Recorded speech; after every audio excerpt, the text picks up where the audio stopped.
والعاقبۃ للمتقین والصلاة والسلام علی سید الانبیاء والمرسلین وعلی آلہ واصحابہ اجمعین اما بعد اعوذ باللہ من الشیطان الرجیم بسم اللہ الرحمن الرحیم قل بفضل اللہ وبرحمتہ فبذلک فلیفرحوا صدق اللہ العظیم وصدق رسولہ النبی الکریم الامین ان اللہ وملائکتہ یصلون علی النبی یا ایہا الذین آمنوا صلوا علیہ وسلموا تسلیما الصلاۃ والسلام علیک یا سیدی یا رسول اللہ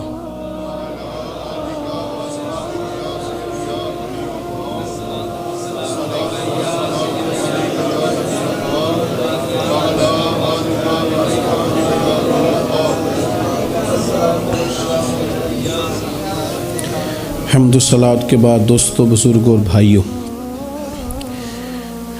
انسان اپنی زندگی میں جیسے جیسے شب و روز طے کرتا ہے، بہت سارے مواقع زندگی میں اسے دیکھنے نصیب ہوتے ہیں۔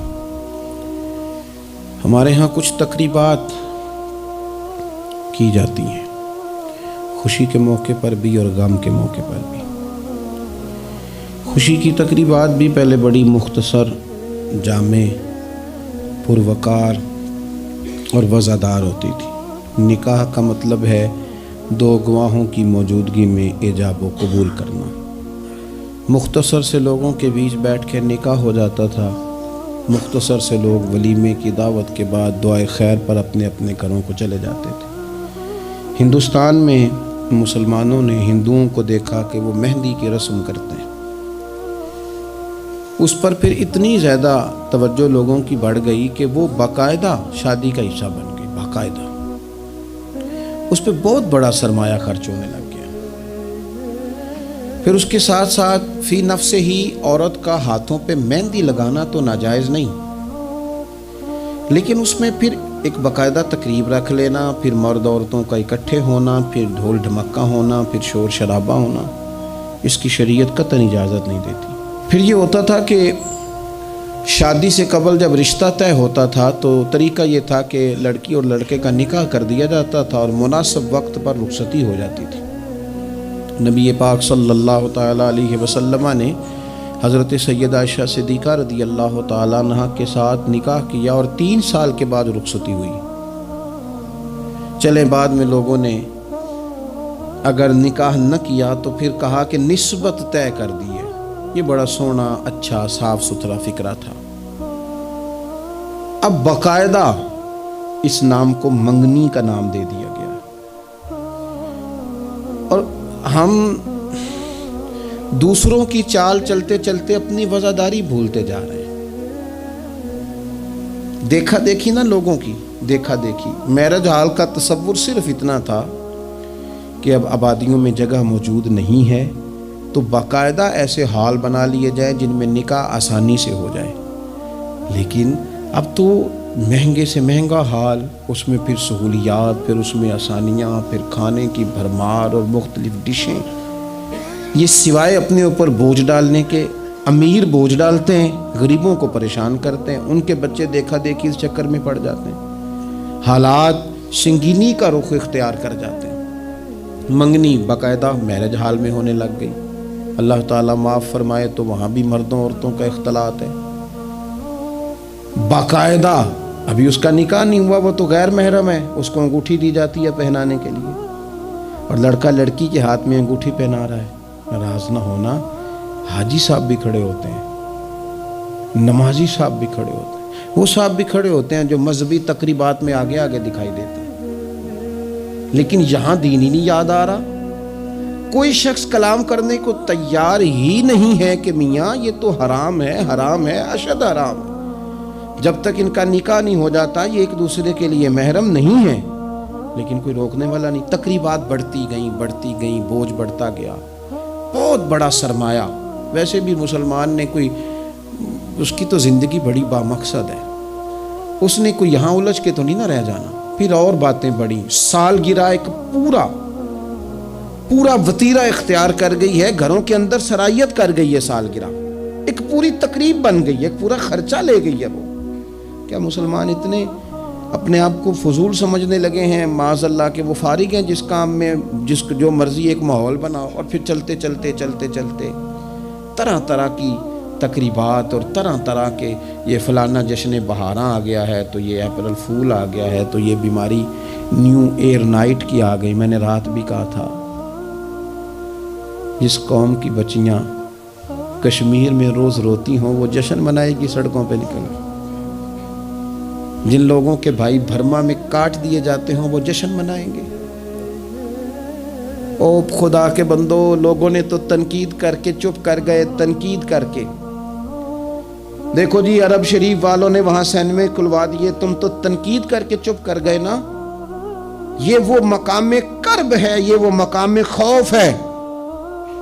جب عرب کی دھرتی پہ عورتیں ناچیں گی تو مجھے بتاؤ نا، امام حسین کے دل پہ کیا گزرے گی؟ امام حسن کو کیا اس سے اذیت پہنچے گی؟ آپ کو پتہ ہے سیدہ پاک کو کتنی تکلیف ہوگی، مولا کائنات کو کتنی ہوگی، عثمان غنی کو، فاروق اعظم کو، صدیق اکبر کو. تمہیں پتہ ہے یہ عرب کا ملک کسی ایک شخص کی حکومت کی جگہ نہیں ہے، یہ کسی خاندان کا نہیں ہے، کسی قبیلے کا نہیں ہے، کسی سیاستدان کا نہیں ہے. یہ عرب شریف تو میرے نبی پاک کا وطن ہے.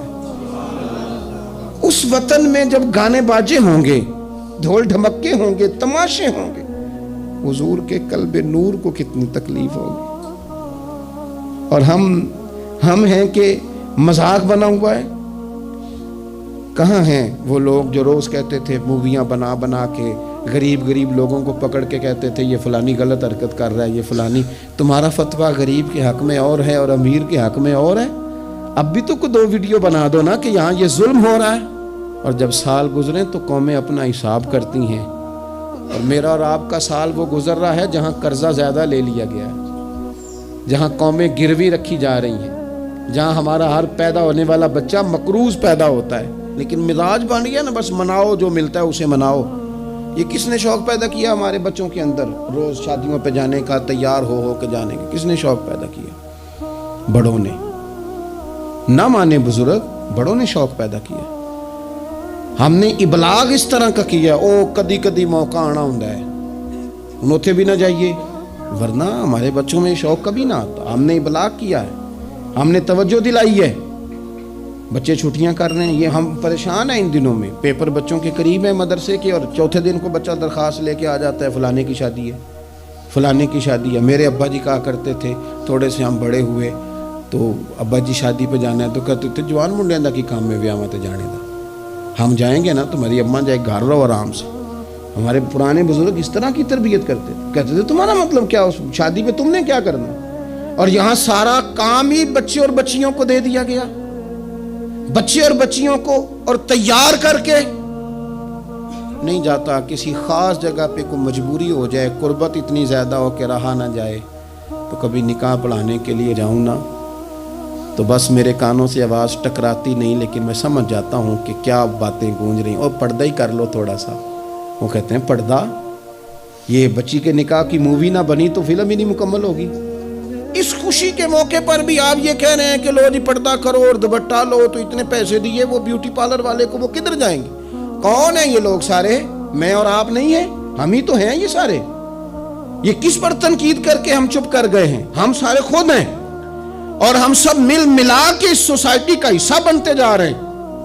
اب تو بھائی وہ مہنگے میرج ہال کے اندر جب میرج ہال لیا جاتا ہے تو ایک سمت عورتیں، ایک سمت مرد، اور بیچ میں پردے کا بندوبست بھی نہیں کرایا جاتا، چونکہ یہ تو دکھیا نوس لوگ ہیں جو پردہ کراتے ہیں. وہ کہتے ہیں وہ لوگ اتنی تیاری کی، کپڑے دکھانے کس کو ہیں؟ تم پردہ کرا رہے ہو. خدا سے ڈرے. مسلمان ان ابس کاموں کے لیے نہیں ہے. تو اونچے مقاصد کے لیے آیا. تو دیکھنا تیری تو بڑی عظمت ہے. کنتم خیر امۃ اخرجت للناس تأمرون بالمعروف وتنہون عن المنکر. تجھے تو بھیجا تھا کہ تو دنیا میں خیر عام کرے گا، برائی کا ہاتھ تھامے گا، تو کہاں الجھ کے رہ گیا؟ اپنی تقریبات پر تھوڑی توجہ دیں۔ ایک تو یہ خوشی کی تقریبات، پھر ایک غم کی تقریبات۔ میں نے اپنے کانوں سے سنا ہے کل 10ویں کا اعلان اکٹھا کرا دیا گیا، اور یہ ٹھیک کیا جاتا ہے، ایک ہی دن میں دونوں اصال ثواب کی تقریبات ہو جائیں۔ اس کا اصل اصال ثواب ہے۔ اصال ثواب کیا ہے؟ اصال ثواب یہ ہے کہ آپ کو دعا کرنی ہے جانے والے کے لیے، کچھ قرآن مجید پڑھ کے، کچھ اذکار پڑھ کے، کچھ وظائف پڑھ کے اس کی روح کو ایصال کرنا ہے، اتنا مقصود ہے۔ بڑی غور سے، مجھے تھوڑا ٹائم دیں گے آپ 2-3 منٹ کا صرف، اور میری بات پہ نا خاص توجہ کریں، خاص بات کرنا چاہتا ہوں۔ اگر اس میں کھانا پکانا ہے نا، تو آپ نے کھانا اس لیے پکانا ہے کہ غریب کو، مسکین کو کھانا کھلائیں گے، اور جو ثواب اس کا ملے گا وہ بھی جانے والے کی روح کو ملے گا۔ لیکن اگر آپ اس میں دعوت پکا لیں، دعوت رشتہ داروں کی، یاروں کی، وہ تو بھائی دعوت ہے۔ ایک ہے کہ آپ نے کوئی ایسا کام کیا جس سے جانے والے کی روح کو، ہوٹل میں بیٹھ کے کھانا کھایا 4 بندوں نے، موج کی، مرضی کا انہوں نے گوشت اڑایا، تو وہ کہیں اس کا ثواب جائے گا۔ یہ جو دعوت کا لفظ ہے نا، کہ دعوت کی، امیر لوگ سارے اکٹھے کیے، رشتہ دار، دوست احباب، سیاسی سب آ گئے، اب آپ نے وہ دعوت کی اور نام آپ نے ختم شریف کا دے دیا۔ آپ تھوڑی گہرائی سے سوچیں کہ یہ ختم بنتا ہے؟ ویسے ذہن قبول کرتا ہے کہ یہ ختم شریف ہے؟ اب میں کہہ لوں، اب میں یہ بات کر لوں کہ ہمارے ہاں کچھ ولیمہ نما چہلم بھی ہوتے ہیں، ولیمہ نما چہلم، وہ ٹائٹل چہلم کا ہے اور اندر جا کے دیکھو تو ماحول سارا ولیمے کا ہے، تو یہ سال ثواب ہے؟ آپ بتائیں ذمہ داری سے کہ یہ سال ثواب ہے؟ آپ غرباء کی دعوت پکائیں گے، غریبوں مسکینوں کی، ان کی دعوتیں اعلیٰ حضرت بریلوی رحمت اللہ نے لکھا ہے جائز نہیں ہے دعوت کرنا اس طرح۔ ہاں آئے ہوں، کھانا کھا جائیں، فی نفس ہی رشتہ داروں کو کھانا کھلانا، دعوت کھلانا ثواب ہے، لیکن ختم کو، چہلم کو، 10ویں کو دعوت بنا لینا یہ درست؟ ویسے ان کو دیں آپ، ثواب ہے، لیکن ہمارے ہاں تو مطلب عجیب سا ایک ماحول ختم شریف، یعنی کل 10ویں کا اکٹھا اعلان ہو گیا، میں موجود تھا، تو کہنے لگے ویکھو ہونے پیسے لگے جو بچانے۔ خدا کے بندو یوں تو نہ کرو۔ ایک ان کا والد چلا گیا، والدہ چلی گئی، کوئی عزیز چلا گیا، اور دوسرا یہ کہ آپ یہ بتائیں گھر سے روٹی نہیں ملتی، صرف ختم کی ملتی ہے۔ اتنی چھوٹی سوچ کون پیدا کرتا ہے؟ یہ تو ماحول میں ہی ایسی باتیں نہیں ہونی چاہیے۔ میں آپ کو کہہ رہا ہوں، میں مولوی صاحب ہو کے، مسجد کا خطیب ہو کے، حالانکہ چہلم پہ ڈیوٹی مولوی صاحب کی ہے، ان کو تو موقع ملنا ہے 10ویں کا بھی، چہلم کا بھی، کل کا بھی، لیکن مولوی کا بھی تو کل ہونا ہے نا، اسے بھی تو خیال کرنا چاہیے کہ جو چیزیں درست ہیں صرف اتنی درست ہیں، حد بندی سے باہر جائے تو چیز ٹھیک نہیں رہتی۔ اس لیے ان تقریبات کو بھی یقین کریں۔ کل شریف پہ ماحول دعوت کا نہ ہو، میں آپ کو ذمہ داری سے کہتا ہوں، کسی کا باپ فوت ہو جائے تو جتنی اچھی دعا وہ مانگ سکتا ہے، درد سے اتنی کوئی اور نہیں مانگ سکتا، لیکن وہ تو دعوت پکا رہا ہے نا، وہ تو دیگوں پہ ہے، وہ تو ٹینٹ کا سامان اکٹھا کر رہا ہے، وہ تو ترتیب لگا رہا ہے۔ اور میں ذمہ داری سے کہتا ہوں، کل سے پہلے 10ویں کے بعد، چہلم کے بعد بیٹوں کی لڑائی ہوتی ہے کہ خرچہ زیادہ ہے تو ہم حصہ نہیں پورا دے رہے، یہ سال ثواب ہے؟ تیرے ذمہ 25,000 ہے، تیرے ذمہ 30,000 ہے، یہ سال ثواب ہے؟ یہ غلط چیز ہے، کیونکہ آپ، ایک ماحول ہے دعوت کا، ایک ماحول ہے دعا کا، ان دونوں میں فرق ہے۔ جہاں دعا کا ماحول ہوگا نا، وہاں نہیں یہ ٹینٹوں کا چکر، روٹیوں کا چکر، یہ آنے جانے والوں کا چکر، میرج حال، وہاں نہیں، وہاں تو لوگ قرآن شریف پڑھیں گے، وہاں تو گھر والے بھی بیٹھ کے تسلی سے تسبیح کریں گے، اور پھر تسلی سے آنسوں سمیت رب کی بارگاہ میں دعا کریں گے۔ دعوت اور دعا کا ماحول ہی الگ الگ ہے۔ اس لیے جو ہماری تقریبات اصال ثواب کی ہیں، اور پھر میں آپ سے عرض کروں، امیر بڑے بڑے چہلم کرتے ہیں، غریبوں کو مشکل میں ڈال دیتے ہیں، مشکل میں، پتہ نہیں بیچاروں کا بیماری پہ کتنا کو خرچ ہو گیا ہے، کہاں کہاں سے قرضہ اٹھایا ہے، کتنی تکلیف صحیح ہے۔ پھر آپ نے کل شریف پہ بھی بہت بڑا اہتمام کا کہہ دیا، پھر 10ویں پہ بھی کہہ دیا، پھر چہلم پہ بھی کہہ دیا، نہیں کچھ لوگ زبان سے کہتے لیکن بڑی تکلیف میں آ جاتے ہیں، بڑی آزمائش، بڑی ساری دکھ بھرا معاملہ ہوتا ہے۔ اور میں نے دیکھا ہے، چونکہ میرا شعبہ ہے، میں نے قریب جا کے دیکھا ہے، لوگ سوال جواب کر رہے ہوتے ہیں، جناب آپ کیسے کر کے کریں، کس کو دکھ بتائیں؟ ایک ماں کے جانے کا دکھ، باپ کے جانے کا دکھ، بھائی کے جانے کا دکھ، اور ایک یہ والا دکھ۔ نہ کریں یہ کام۔ ہمارا دین جہاں ہمیں تکلیف نہیں دیتا، اپنے آپ کو تکلیف میں نہ ڈالیں۔ اصالِ ثواب ضرور کریں، فی نفس ہی اس کا بہت اجر و ثواب ہے، لیکن مشقت والا کام میں درد سے کہ غریبوں کا بھلا کر دو، اور ان کو جا کے مشورہ دو کہ یار مہربانی کرو، ایک ہی ختم کافی ہے۔ بڑا ختم کول والے دن ہو گیا، اب جائیں لوگ اپنے گھروں کو۔ چیلم والے دن بس ٹھیک ہے، میں تو آپ کو مشورہ دوں گا کہ آپ کسی مسجد میں گھر سے سارے لوگ چلے جائیں، مسجد کے نمازی بیٹھے ہیں، وہاں جا کے آپ کہیں جناب قاری صاحب یہ تھوڑا ختم شریف پڑھ دیں۔ آپ کو بہت بڑا اعلان کرانے کی بھی ضرورت نہیں، آپ ختم شریف پڑھ دیں۔ دیکھو نا میرے نبی پاک صلی اللہ علیہ وسلم، اللہ کرے حضور کی ادائیں نور بن کے ہمارے دلوں میں اتر جائے اور وہ نہ اندر رہ جائیں ہمارے۔ یہ دیکھو اصالِ ثواب۔ حضرت سیدنا سعد بن معاذ رضی اللہ تعالیٰ عنہ کا وصال ہو گیا، قربان جائے، نصیب دیکھو، حضور ان کی قبر پر کھڑے ہو گئے۔ قبر میری تے میرے اپیرا جے کر پامیں پھیرا، حضور قبر پہ کھڑے ہو گئے، اور پھر نبی کریم نے تسبیح پڑھی، پھر تحلیل پڑھی، پھر تکبیر پڑھی، دیر تک پڑھتے رہے۔ پھر حضور نے پتہ کیا فرمایا؟ فرمایا تمہارے بھائی کی قبر تنگ ہو گئی تھی، میں نے تسبیح پڑھی ہے تو اللہ نے کشادہ کر دی ہے، کھول دی ہے قبر، تو جاؤ نا ابا جی کی قبر پہ پڑھو نا وہاں اللہ اکبر اللہ اکبر اللہ اکبر، پڑھو نا وہاں جا کے الحمدللہ الحمدللہ وہاں پڑھو جا کے، وہاں جا کے کہو لا الہ الا اللہ لا الہ الا اللہ لا الہ الا اللہ محمد الرسول اللہ صلی اللہ علیہ، پڑھو جا کے وہاں سورہ یاسین، پڑھو جا کے سورہ ملک، پڑھو جا کے وہاں قرآن مجید، دیکھو معاملات ٹھیک ہو جائیں گے۔ یہ اصالِ ثواب کی ترتیب بنائیں، گھر میں بھی یہ اصالِ ثواب کریں تو ذرا درد سے، ذرا ذوق سے، ذرا اچھی طرح پڑھ کے، لیکن دعوتیں نہ بنائیں کل 10ویں چیلم کو، دعوتیں یعنی مل بیٹھو، کپڑے نئے نکالو، پوری تیاری کرو، اور جناب وہاں جاؤ اور جا کے کھانا کھاؤ اچھا سا خوبصورت سا، اور ساری توجہ ہی کھانے پہ، چونکہ وہ اس کو پتہ ہے کہ جس طرح شادی میں کھانا کم پڑ گیا تو عزت نہیں ہوگی، اس طرح اگر چیلم پہ کم پڑ گیا تو پھر بھی رسوائی ہوگی، تو جب کھانے پہ لگ جائیں گے تو دعا تو رہ گئی، جانے والے کا فائدہ نہ ہو سکا۔ دو ایک باتیں مزید اسی عنوان پر، اللہ تعالیٰ نے قرآن مجید میں یہ فرمایا کہ قل بفضل اللہ وبرحمتہ فبذلک فلیفرحوا، اے محبوب علیہ السلام آپ اپنے غلاموں سے فرما دیں کہ جب اللہ کا فضل اور اس کی رحمت ملے تو پھر خوشی منایا کریں، اظہار مسرت کریں۔ امام فخر الدین رازی رحمۃ اللہ علیہ نے یہاں ایک بات لکھی ہے جو بڑی خوبصورت ہے اور بڑی سمجھنے والی ہے۔ امام رازی رحمۃ اللہ علیہ فرماتے ہیں کہ یہ خوشی اس لیے نہیں منانی کہ انعام ملا ہے، خوشی اس لیے منانی ہے کہ رب کی طرف سے ملا ہے، خوشی اس لیے منانی ہے کہ محبوب نے دیا ہے، تو جب محبوب دے نا، وہ چند دن پہلے بڑا لطف آیا، بس ایک بات ہے بھولتی نہیں، سے ثبوت نہ منگو میتھوں نظر کرم قد ہوئی، اے میں جانا یا دل پر جانے غیر نہ جانے کوئی۔ یہ اس لیے خوشی منانی ہے کہ نظر کرم ہوئی ہے، اللہ نے نوازا ہے، تو اب جب اس لیے خوشی منانی ہے کہ اللہ نے دیا ہے تو پھر خوشی بھی وہی منانی ہے جس سے اللہ راضی ہو، اسی انداز میں رہنا ہے جس میں رب رسول راضی ہوں۔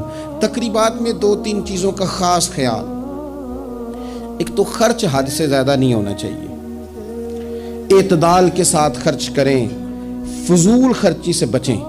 ہماری شادیوں میں اتنا زیادہ خرچ ہوتا ہے، اتنا زیادہ خرچ ہوتا ہے، اور یہ چونکہ ہماری طبیعت ہے نا، ہم کسی نہ کسی بات میں اپنے آپ کو خود بخود ایموشنل کر لیتے ہیں۔ میرا پہلا منڈا ہے تو میں زور لانا ہے، سارے چاہ کرنے، پھر میرا آخری ہے تو ہن بھی میں سارے چاہ، او دیکھو جی آخری شادی ہے، او یہ آخری نہیں ہے میرے بھائی، کس نے آپ کو کہا؟ دعا کریں نا اللہ بیٹے کو بھی بیٹے دے، اللہ بیٹے کو بھی بیٹیاں دے، تو ان کی بھی شادیاں ہوں، تو آخری تو نہ ہوئی۔ کیوں مطلب بلا وجہ اپنے آپ کو خود بخود ایموشنل کر کے، اور یہ اتنی کبھی طبیعت ہے بعض لوگوں کی کہ وہ کہتے ہیں وہ دکھانا ہے آج. آپ شادی کی تقریبات کو فضول خرچیوں سے بچائیں. قرآن مجید نے کیا کہا کلو وشربو ولا تسرفو، کھاؤ بھی پیو بھی، فضول خرچی نہ کرو، اعتدال میں رہ کے کرو سارا کام، لیکن میانہ روی میں، اعتدال میں. ایک قرضہ وہ ہے جو انسان مجبور ہو کے لیتا ہے. کوئی مجبوری آ گئی، کوئی تنگ دستی آ گئی، کوئی نقصان ہو گیا، ایسے مقروض کے ساتھ تو نبی پاک صلی اللہ تعالیٰ علیہ وسلم نے اظہار ہمدردی فرمایا ہے. ایسے مقروض کو مہلت دینے کا کہا ہے جو مجبور ہو کے قرض لیتا ہے. حضور صلی اللہ علیہ وسلم نے فرمایا اگر تم نے کسی شخص سے قرض لینا ہے اور وہ تنگ دست ہے تو تم اسے مہلت دو. تم جتنے دنوں کی اسے مہلت دو گے اور جتنے پیسے تم نے لینے ہوں گے اتنے ہی پیسے روز اللہ تمہیں صدقہ کرنے کا ثواب عطا فرمائے گا. اظہار ہمدردی کیا. اور کریم ہے محبوب، لاجپال ہے محبوب، عطائیں کرنے والے ہیں محبوب. کون دیتا ہے دینے کو منہ چاہیے، دینے والا ہے سچا ہمارا نبی. اور مانگیں گے مانگے جائیں گے، منہ مانگی پائیں گے. سرکار میں نہ لا ہے نہ حاجت اگر کی ہے. حضور فرماتے ہیں ابن ماجہ میں محبوب کریم علیہ السلام کا فرمان موجود ہے. محبوب فرماتے ہیں میں مومنوں کی جانوں سے بھی زیادہ قریب ہوں. اگر میرا کوئی مسلمان مومن میرا امتی فوت ہو جائے اور اس کے ذمہ قرض ہو تو مجھ سے آ کے لے لینا، میں اپنے امتی کا قرض ادا کر دوں گا. اور حضور سید عالم صلی اللہ تعالیٰ علیہ وسلم، میں پھر کہہ رہا ہوں اس میں کئی روایات آپ کے سامنے رکھ سکتا ہوں. حضرت ابو امامہ رضی اللہ تعالیٰ عنہ انصاری صحابی ہیں، فرماتے ہیں میں بڑا پریشان تھا اور مسجد میں بیٹھا تھا. قرض بہت بڑی اذیت ہے. مقروض قیدی ہے، صحت ہونے کے باوجود بیمار ہے، گھر ہونے کے باوجود بے گھر ہے، ساری آسانیاں ہونے کے باوجود تکلیف میں ہے چونکہ مقروض ہے. ہر وقت کی اذیت ہے، ہر وقت کی ٹینشن ہے.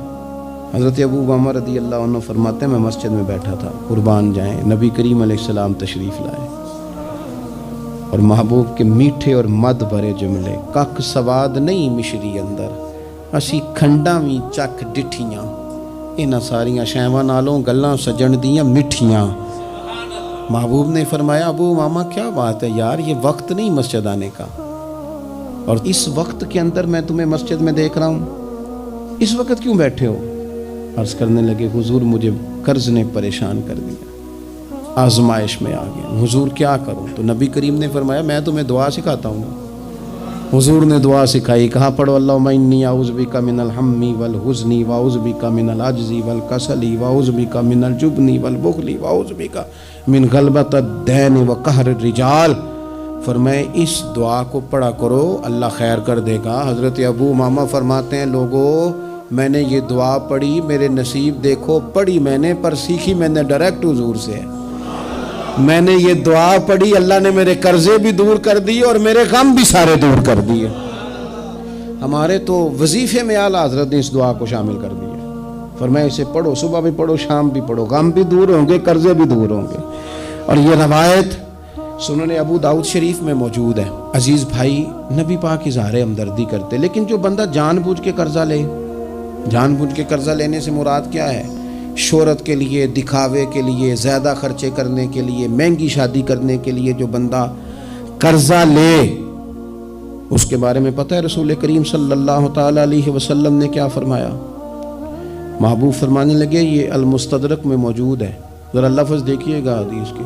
حضور فرمانے لگے میں کفر اور قرض سے اللہ کی پناہ مانگتا ہوں. میں کہہ چکا ہوں کہ شارحین حدیث نے لکھا یہ وہ والا قرض ہے جو بندے نے شہرت کے لیے لیا، خرچے بڑھانے کے لیے لیا، مہنگی شادی کرنے کے لیے، دکھاوے کے لیے کام کرنے کو لیا، مجبور نہیں تھا، جان بوجھ کے لیا.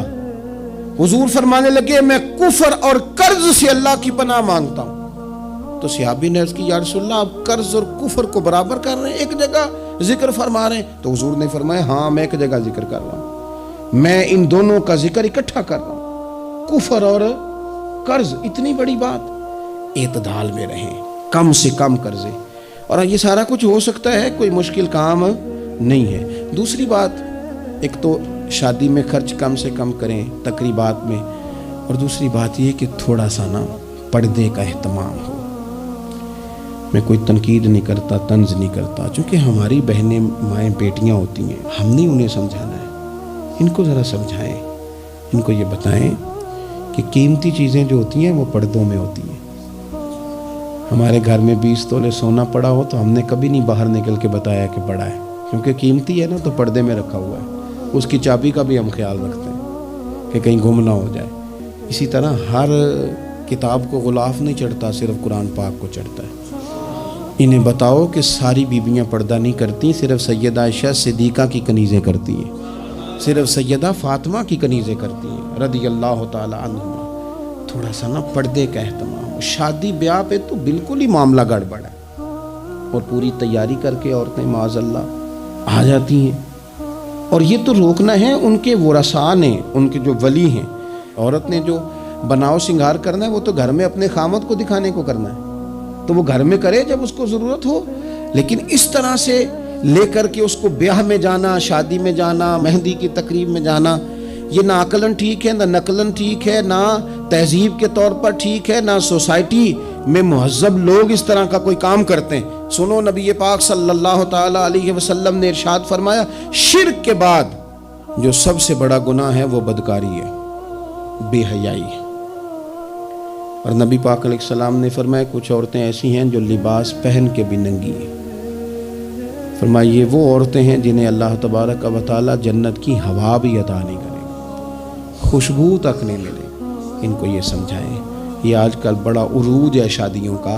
خواتین مہربانی کریں، اپنے اوپر رحم کھائیں، نہ اللہ کی نافرمانی مول لیں۔ ماؤں بہنوں بیٹیوں، پھر روتی ہو، دکھ سناتی ہو، کہتی ہو بڑی ساری آزمائش میں ہیں، تو اگر تکلیف میں ہو تو پھر تو رحمت والے کام کرو نا۔ بندہ تکلیف میں بھی ہو، دکھوں میں بھی، اور کام عذاب والے کرے تو اسے کس طرح کر کے آسانی میسر آئے گی؟ اس لیے شریعت اسلامیہ کے دائرے کے اندر وقت گزاریں۔ تیسری گزارش تقریبات کے حوالے سے، تیسری اور آخری یہ ہے کہ ہم نہ شادی ہو، بیاہ ہو، کوئی بھی معاملہ ہو، ہمارا یہ مزاج بن گیا ہے کہ ہم نہ تعلقات نبھاتے ہیں۔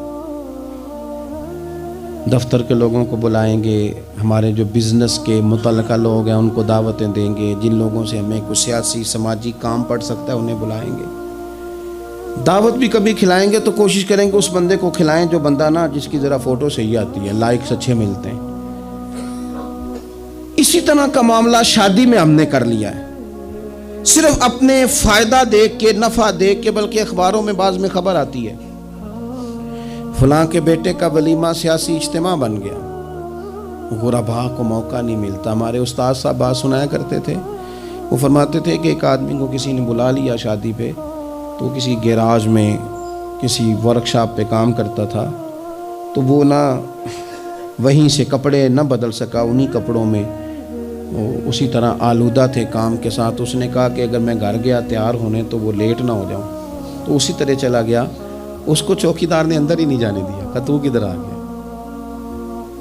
اس نے بڑی کہا بھی مجھے بلایا ہے، میرا تعلق ہے۔ اس نے کہا نہیں تجھے کیسے بلا لیا؟ کیونکہ اسے پتا تھا نا ان لوگوں کا تو اسٹیٹس ہی اور ہے، غریب آدمی ان کی دعوت میں۔ اس نے کہا جا تجھے نہیں بلایا، اندر ہی نہیں گھسنے دیا۔ اب وہ جلدی سے گاڑی بھگا کے گھر گیا، وہ کاٹن شاٹن مایا شایا تگڑے کپڑے، ویسٹ کوٹ، اچھے طرح سوٹ بوٹ پہن کے جب وہ واپس لوٹا نا تو اس نے جناب خود سے اسی چوکیدار نے خود دروازہ کھولا، اندر بھیجا۔ اب وہ جب کھانا شروع ہوا نا تو اس نے ایک ڈونگا لیا سالن کا اور اپنا کرتا پکڑ کے اس میں ڈبو دیا، پھر دوسرا کرتا ڈبو دیا۔ لوگوں نے کہا تم باولے تو نہیں ہو گئے، یہ کیا کر رہے ہو؟ اپنے کپڑے آلودہ کر رہے ہو سالن سے۔ کہنے لگا میری تو دعوت نہیں، دعوت تو کپڑوں کی ہے، اگر میری ہوتی تو مجھے تو پہلے بھی داخل ہونے دیتے، یہ تو ان کپڑوں کی دعوت ہے میاں، تو یہ چونکہ ان کی دعوت ہے تو انہیں کہہ رہا ہوں کھاؤ کھانا، میری تو ہے ہی نہیں دعوت، ان کو کھانا چاہیے۔ اس لیے کہ یہاں تو گاڑیوں کی دعوت ہے، یہاں تو کوٹھیوں کی دعوت ہے، یہاں تو دعوت اس بات کی ہے کہ بڑی پجاروں میں کون آیا ہے؟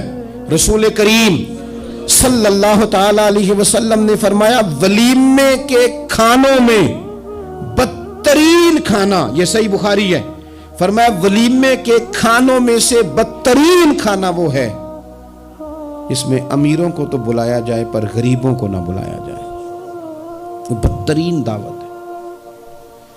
اس لیے بعض صوفیہ تو یہ فرماتے ہیں کہ کوشش کر کے نا بعض غریبوں کو منت کر کے لے آؤ اپنے ولیمے کی، اپنی تقریبات کی دعوتوں میں، تاکہ تمہارا کھانا اچھا کھانا تو بن جائے نا، تمہارا کھانا بہترین کھانا تو بن جائے نا، تمہارا کھانا اعزاز والا تو ہو جائے، کچھ تو غرباء کو دعوت دے لو۔ لیکن ہماری تقریبات ہماری ذاتی معاملات کا حصہ بن جاتی ہیں۔ میں تو مذہبی تقریبات بھی دیکھتا ہوں، مذہبی تقریبات میں بھی ہماری پوزیشن کچھ اسی طرح کی ہے۔ میں اپنے بارے میں کئی دفعہ دوستوں کو کہہ چکا ہوں کہ دین کا خادم سمجھ کے دعوت دینا تو بڑی اچھی بات ہے، لیکن ہمیں برانڈ نہ بناؤ۔ ہمیں بعض جگہ بڑی اچھی طرح سمجھ آ جاتی ہے کہ بعض آدمی کا بات کرنے کا سٹائل کیا ہے، اور جو آدمی روز اتنی لمبی چوڑی تقریر کرتا ہے، اس کو جب آگے کوئی شخص بات سنانے کی کوشش کرتا ہے تو پتہ چلو اکثر چل جاتا ہے کہ کہاں سے بات کر رہا ہے۔ چلیں، جواب نہ دینا کئی دفعہ اخلاقی طور پر درست نہیں ہوتا۔ دینی تقریبات کو کوئی ضروری ہے کہ 600 آدمی 400 آدمی بیٹھے گا تو پھر ہماری محفل ہوگی؟ کوئی ضروری ہے؟ اس لیے تو غریب آدمی نے جلسے کو ہاتھ ڈالنا ہی چھوڑ دیا، جلسہ مہنگا ہی بڑا ہے۔ غریب آدمی نہیں یہ کام کرتا، وہ کیسے محفل کرے گا؟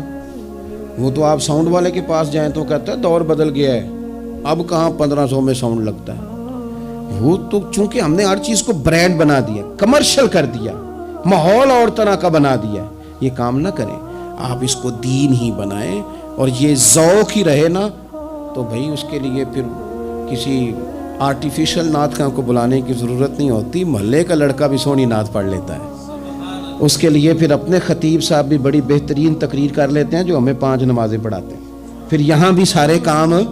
لیکن ذہن تقریبات کے لحاظ سے بن گیا ذرا بڑا اونچا سا۔